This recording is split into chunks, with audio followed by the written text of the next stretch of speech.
নীরা, ভালোবাসি। আমি ভালোবাসি না। আমি অন্য কারো হয়ে গেলে তোমার কিছু যায় আসে না? না, কিচ্ছু যায় আসে না। নীরা, তোমার জেদ কিন্তু 3টা জীবন নষ্ট করে দিবে। তোমার, আমার, রাইসার। আমার জীবন নষ্ট হবে না। ও, তার মানে আমার জীবন নষ্ট হলে তোমার কিছু না? আমি নষ্ট হয়ে গেলে তোমার কিছু না? তোমার কিছুই হবে না? তুমি ভালো থাকবে? একটা সংসার ভালো রাখার জন্য যা যা প্রয়োজন সবই রাইসার মধ্যে আছে। তুমি ভালো থাকবে মশাই। ওনাকে আগে থেকেই আমি মশাই বলে ডাকতাম। আর সবচেয়ে বেশি যা প্রয়োজন তা হলো ভালোবাসার, যা রাইসা তোমাকে বাসে। আর আমি তোমাকে ভালোবাসি। সে তো আমার ভালোবাসা পাবে না। ওর জীবনটা আমি কেন নষ্ট করব বলতে পারো? সে কি আমার ভালোবাসা পাবে? সময় দাও নিজেকে। তুমিও ওকে ভালোবাসতে পারবে। ভালোবাসাটা এতটাও কঠিন না। তাহলে তোমার জন্য এত কেন কষ্ট হচ্ছে? কেন আমাকে ভালোবাসো না? নষ্ট হয়ে যাব নীরা, আমি তোমাকে ছাড়া। যাকে ভালোবাসি তাকে আবার কি ভালোবাসবো বলো? এবার আর কোনো জবাব নেই। সে ঘুমিয়ে পড়েছে। বাচ্চার মতো লাগছে। এই লোক, ভালোবাসি তোমায়, খুব ভালোবাসি, খুবই, কিন্তু তোমাকে আর চাই না আমি। বলেই রুম থেকে বেরিয়ে এলাম। ধুরু, ঘুম ধরে না কেন? রোজ রাতে ঘুমের সাথে এক প্রকার যুদ্ধ করতে করতে ঘুমিয়ে যাই। জানি না কে হারে আমার কাছে, ঘুম না ঘুমের কাছে আমি, না আমার কাছে আমি। এপাশ ওপাশ করতে করতে কখন যে ঘুমিয়ে গেছি নিজেই জানি না। ফোন বাজতেছে, দেখ ঘুমটা। 12টা বাজাই দিল। দেখি স্পর্শে 19টা মিস কল। মানে এতই ঘুমিয়েছিলাম যে 18 বার কল করেছে আমি বুঝতেই পারিনি। ভাবলাম ফ্রেশ হয়ে কল ব্যাক করব। ফ্রেশ হয়ে দেখি 11টা বাজে। আজও ক্লাস মিস। ফ্রেশ হয়ে এসে দেখি আন্টি বসে আছে বেডে। কি গো আন্টি, এমন করে কি দেখছ? নীরা, তুই অন্য কাউকে বিয়ে করে নে। আমার ছেলে তো যোগ্য না। কি হয়েছে সকাল সকাল এসব কথা? বাইরে রাইসার সাথেও বলতে পারলো না। বুঝতে পারলাম তোমার বাড়ির হবু বউ আন্টি। তুই অন্য কাউকে বিয়ে করে সুখে থাক মা। আবার স্পর্শ কল করেছে, এবার ধরলাম। হ্যালো, এতবার কল করছিলাম, ধরছিলেন না কেন? ঘুমিয়ে গেছিলাম, বুঝতে পারিনি। দেখা করা যাবে? আজ দেখা করবেন? কোথায়?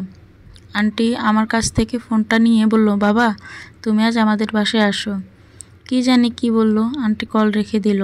আমি বললাম আসবেও নি। বলল, আলমারি থেকে একটা লাল শাড়ি বের করে নিচ্ছি, আজ পরবি। কেন? আমি বলছি তাই। আচ্ছা। রুম থেকে বের হয়ে দেখি সমুদ্র আর রাইসা বেশ ভালোই গল্প করছে। আমাকে দেখে বলল, এই যে মিস ভাড়াটিয়া, আমাদের জন্য কিছু খাবার নিয়ে আসেন। আমাকে দেখিয়ে দেখিয়ে সে রাইসার কাছাকাছি যাচ্ছে। আজ কেন জানি আমার রাগ হচ্ছে না, কেন জানি খুব হাসি পাচ্ছে। সমুদ্র আমাকে রাগানোর জন্য এসব করছে। আমি বললাম, আচ্ছা আমি কিছু আনছি। রান্নাঘরে গেলাম, ভাবলাম নুডলস করে দিই। সে পিছন থেকে এসে বলছে, আমাকে আর রাইসাকে একসাথে কেমন লাগছিল বললেন না তো? আমার কথা শোনার জন্য অপেক্ষা করছিলেন? না, অপেক্ষা করব কেন তাহলে? আচ্ছা যাই হোক, আমি তো আপনাকে আগেই বলেছি আপনাদের বেশ ভালো মানাবে। জানি। আর হ্যাঁ, খাবারটা তাড়াতাড়ি নিয়ে আসেন, রাইসা অপেক্ষা করছে। আচ্ছা আনছি। মশাই শুনেন। কি? আচ্ছা জনাব, আপনি কি আমাকে জ্বালানোর চেষ্টা করছেন? না। আপনি জ্বলছেন? না তো। তবে কি জানেন, আমাকে জ্বালানোর চেষ্টা আপনি নিজেই অনেক বেশি জ্বলছেন, তাই এগুলো করিয়েন না। আমি কি করব না করব আমার ব্যাপার, বুঝলেন? আচ্ছা বুঝলাম। সে চলে গেল। আমি খাবার নিয়ে রাইসা ওকে দিলাম। এমন সময় আন্টি শাড়ি নিয়ে বের হয়েছে, লাল সিঁদুর রঙের কাতান শাড়ি। এই নীরা। জি, এদিকে আয়। হ্যাঁ বলো। এই ধর, আজ এই শাড়িটা পরবি আর সুন্দর করে সাজবি। সমুদ্রের রাইসার মাথার উপর দিয়ে ব্যাপারটা যাচ্ছে, বেশ বুঝতে পারছি। সমুদ্র বলল, কেন, আজ কি তোমার ভাড়াটিয়াকে কেউ দেখতে আসছে মা? হ্যাঁ, স্পর্শকে দুপুরে ডেকেছি। স্পর্শ নাম শুনে সমুদ্র তেলে বেগুনে জ্বলে উঠল আর বলল, ও কেন? ও কেন আসবে? আমি আসতে বলেছি তাই। মা, তুমি যাকে তাকে বাসায় ডাকো কেন? আমার বাসা, আমি যাকে ইচ্ছে তাকেই ডাকবো। তোর কি? আর রাইসা, দুপুরে না খেয়ে যেও না কেমন? নীরার হবু বরকেও দেখে যাবে কেমন? রাইসা মাথা নাড়ালো। সমুদ্র বেচারা না পারছে কিছু বলতে, না পারছে সহ্য করতে। এগুলো দেখতে দেখতে দেখি 1টা বেজে গেছে। যাই, গোসলে যাই। আবার শাড়িও পরা লাগবে। স্পর্শ নাকি 2টায় আসবে। গোসল করে শাড়ি পরে ফেলেছি। দরজায় কে জানি টোকা দিল। খুলে দেখি জনাব। আপনি এখানে? এখন কিছু না বলে রুমে ঢুকে দরজা লাগিয়ে দিল। করছেন কি? কেউ দেখলে খারাপ ভাববে। আপনি বের হন। বা দেখতে তো বেশ সুন্দর লাগছে। আর কেউ কিছুই মনে করবে না, সবাই সব জানে। মা বাবা তো জানেই যে আমি তোমাকে, রাইসাও জানে। আপনার হবু বউ বসে যদি আপনাকে আর আমাকে এই অবস্থায় দেখে, সেটা কি ভালো দেখাবে? ওর কি অজানা তোমার মনে হয়? অজানা জানাটা ব্যাপার না। এখন আপনি বের হবেন, বের হন। আরে দেখো তো কি আনছি, নীল রেশমি চুড়ি, দেখে এই হাতটা দাও। বলেই নিজে পড়ানো শুরু করলো।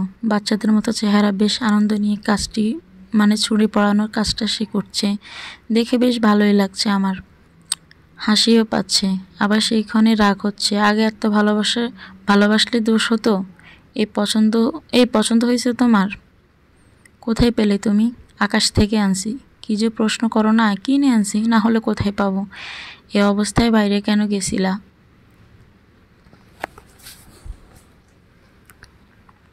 কেন আবার চুড়ি আনতে? তুমি কি পাগল নাকি? তা তোমার জন্য অনেক আগে থেকেই। এখন বলো, চুড়িগুলো ভালো লাগছে? জানো তো, পাগলও কিন্তু ঠিক হয়ে যায়। তুমিও ঠিক হয়ে যাবে। বেশ রাগ করে বলল, তোমার সাথে কথায় আমি পারবো না। এই শোনো, লাল টিপ পরবা না, কোনো টিপই পরবা না। যদি খুব পড়তে ইচ্ছে করে তাহলে কালো টিপ পরবা। আচ্ছা দেখি। আচ্ছা আমি গেলাম, রেডি হয়ে নিচে আসো। যাচ্ছি। যাও। চলে গেল। স্যার সাজতে বসলাম। চোখে কাজল, ঠোঁটে রাঙানো লাল লিপস্টিক, চুলগুলো ছেড়ে দিলাম, আর কানে ছোট্ট দুটো ঝুমকো। বেশ, আমি রেডি, বেরিয়ে আসলাম। রাইসা আন্টি, সমুদ্র আঙ্কেল আমার দিকে হা করে তাকিয়ে আছে। আমাকে কি বিচ্ছিরি লাগছে? না, আয়নায় তো ভালোই লাগছিল। কি গো আঙ্কেল আন্টি, আমাকে কি খারাপ লাগছে? না রে মা, অনেক সুন্দর লাগছিল। তাইলে এমনি দেখে আছো কেন? নজর যেন না লাগে মা তোকে, তাই। আচ্ছা বাদ দাও এসব কথা। তোমার রান্না সব শেষ? তাইলে যাও, রেডি হয়ে আসো, স্পর্শ তো চলে আসবেন। তোমার গল্প করো, আমি রেডি হয়ে আসছি। আপনি, তোমাকে খুব সুন্দর লাগছে। তাই? ধন্যবাদ বোন। রাইসা আমাকে টানতে টানতে সোফায় নিয়ে গেল। আপি, তুমি এত সুন্দর কেন? আমি সুন্দর কারণ তোমার চোখের দেখার ভাব সুন্দর, বুঝলা? আমাদের বিয়েতে তুমি আমাকে সাজিয়ে দিবা। আচ্ছা। কথাটা শুনে কেমন জানি একটা ধাক্কা খেলাম, তাও নিজেকে সামলে নিয়ে বললাম, আচ্ছা আপু, দিব। দাওয়াত দিবা তো আমাকে? তোমাকে আবার দাওয়াত না দেই? আর সমুদ্র ভাইয়া তোমাকে ছাড়া যাবে? তোমার মনে হয় বিয়ে হতে যাচ্ছে, এখন সমুদ্রকে ভাইয়া বলবে? পরে অভ্যেস হয়ে যাবে। আচ্ছা আপু, আমাকে যে একটু ফ্রেশ হতে হতো। আমার রুমে যাও, সব আছে ওখানে। ওকে ওকে আপি।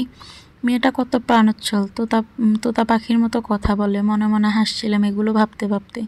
হঠাৎ করে সমুদ্র পিছন থেকে আমার মাথাটা উঁচিয়ে দিয়ে কপালে একটা আপ্পা দিয়ে দিল। এটা কি ছিল? আপ্পা দিছি, বুঝতে পারো নাই? আবার একটা দিয়ে বলল, এবার বুঝতে পারছো? না, আরও দেওয়া লাগবে। না, লাগবে না। আপনি এগুলো কেন করছেন বলেন তো? সমুদ্র কিছু বলতে যাবে এমন সময় কলিং বেল বেজে উঠল। মনে হয় স্পর্শ এসে গেছে। আমি দেখছি বলেই চলে গেল সমুদ্র। ঠিকই স্পর্শে এসেছে। আমাকে দেখে 5 সেকেন্ডের জন্য থমকে গিয়েছিল। আবার হেঁটে এসে সমুদ্রের হাতে ফুলের বুকে দিয়ে দিল। সুন্দর লাগছে নীরা আপনাকে। ধন্যবাদ। আচ্ছা আপনারা গল্প করুন, আমি আন্টিকে ডেকে আনছি। ও আন্টি আঙ্কেল হলো তোমাদের? চলো এখানে, চলো এসেছে তো উনি। হ্যাঁ হয়ে গেছে, চলো। আসসালামু আলাইকুম। ওয়ালাইকুম আসসালাম। বাবা কেমন আছো? এই তো আলহামদুলিল্লাহ ভালো আছি। আপনারা? আমরাও ভালো আছি। এসো আগে খেয়ে নিই, তারপরে গল্প সল্প করবো। আচ্ছা চলেন। এসে দেখি সমুদ্র উদয় স্পর্শ একা বসেছিল। হ্যাঁ বাবা বসো। ও বসে গেলেন। রাইসাও চলে এলো। ও বসে গেল, কিন্তু সমুদ্র কই? আন্টি আঙ্কেল তোমরা বসো, সবাই একসাথে বসে খাই। স্পর্শের ডানে আন্টি, তার ডানে আঙ্কেল, তার ডানে রাইসা। রাইসার ডানের চেয়ার আর স্পর্শ বামের চেয়ার ফাঁকা আছে। আমি বামে বসতে যাব, কই থেকে জানি সমুদ্রে এসে বসে পড়ল। তাই আমাকে সমুদ্রের বামে আর রাইসার ডানে বসতে হলো। খাওয়া দাওয়া চলছে। রাইসা, কিছু নাও। না আপু, আমি আর কিছু নিব না। নীরা, আপনিও তো কিছু নিলেন না। আমারও খাওয়া শেষ, আপনি কিছু নিন। হ্যাঁ তা নিব, টমেটো চাটনিটা দেন। এই নিন। সমুদ্র, আপনি কিছু নেবেন? না। কানের কাছে মুখ এনে বলল, সিগারেট লাগবে মনে হয়।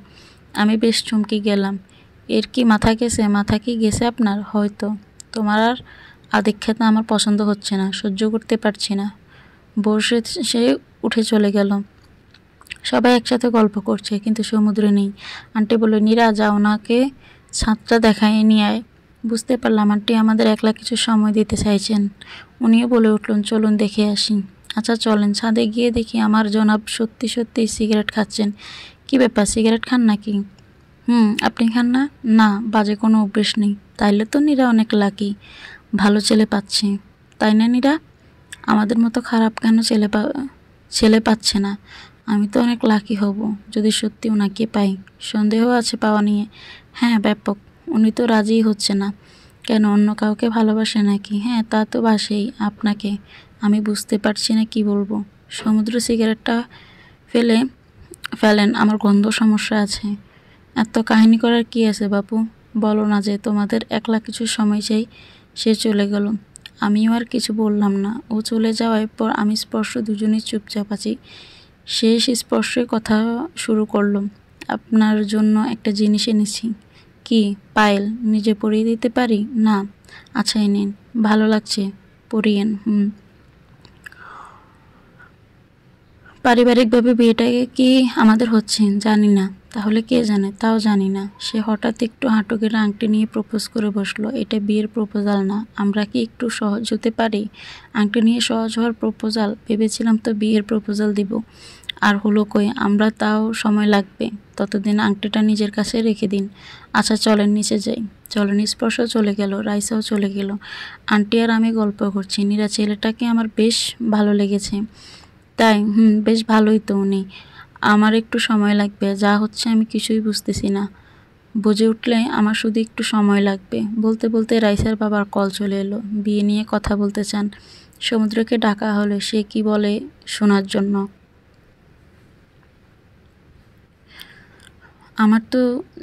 আমার তো জানাই সে কি বলবে। সে এসে রাইসার বাবাকে বলল 30 মিনিট পর তাকে জানানো হবে। আঙ্কেল আন্টি সবাই চুপচাপ বসে আছে। সমুদ্র মুখে কুলু পেটে আছে। আমি কথা শুরু করলাম। 15 মিনিট চলে গেছে, এবার তো কিছু বলেন। মা, তোমার নীরাকে কেমন লাগে? বউ হিসাবে বিবেচনা করবে। বাবা, তোমাকেও বলছি, এতদিন হয়তো বুঝেই গেছো নীরাকে ভালোবাসি। আন্টি বলল, শুধু তুই ওকে বউ করতে চাইলে তো হবে না, নীরাকেও তোকে স্বামী করতে চাওয়া লাগবে। তোকে তো ওর পছন্দ করা লাগবে। তা ঠিক। নীরা, আজ শেষবারের মতো তোমাকে জিজ্ঞেস করছি, বিয়ে করবে আমায়? তোমার ছাড়া অন্য কাউকে হয়তো ভালোবাসতে পারবো না। আর আমার জীবন নষ্ট হয়ে গেলে এর দায়ভার তোমার। তুইও কি ওকে জোর করছিস?